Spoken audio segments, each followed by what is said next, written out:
Instagram influencer actually. Right now I am training for radio jockey. So I love Kannada language. I am going to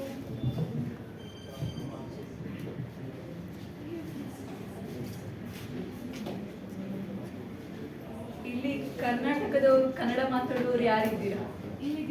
ಜಾಸ್ತಿ ಜನ ಇದ್ದೀರಾ? Okay. ಈಗ ಕಣ್ಣು, it's about I. Okay.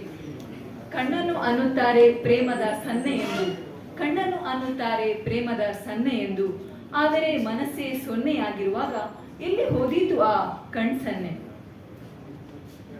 ಇನ್ನೊಂದು ಅತಿಥಿ ಬಗ್ಗೆ. ಅತಿಥಿ ಬಂದಾಗ ಅದಿತಿ ಅಂತೇಳಿ ಒಬ್ಳು ಹುಡುಗಿ ಯಾವ ಥರ ರಿಯಾಕ್ಟ್ ಮಾಡ್ತಾಳೆ ಅದರ ಬಗ್ಗೆ. ಆಕಸ್ಮಿಕವಾಗಿ ಬಂದ ನೀನಮ್ಮ ಅತಿಥಿ, ಆಕಸ್ಮಿಕವಾಗಿ ಬಂದ ನೀನಮ್ಮ ಅತಿಥಿ, ನಿನ್ನ ಸ್ವಾಗತಿಸಲು ಇಲ್ಲ ಈಗ ಮನೆಯ ಅಧಿಪತಿ, ನಿನ್ನ ಸ್ವಾಗತಿಸಲು ಇಲ್ಲ ಈಗ ಮನೆಯ ಅಧಿಪತಿ, ಅಧಿಪತಿಯ ಬದಲಾಗಿ ಬಂದಳು ಅವನ ಮಗಳು ಅದಿತಿ, ಅಧಿಪತಿಯ ಬದಲಾಗಿ ಬಂದಳು ಅವನ ಮಗಳು ಅದಿತಿ, ಅದಿತಿ ಮಾಡಿದಳು ಕಿತಾಪತಿ, ಇದರಿಂದ ನಮ್ಮ ಅತಿಥಿಯ ಗತಿ ಫಜೀತಿ. So this is one more English poetry. I like to write love poetries always.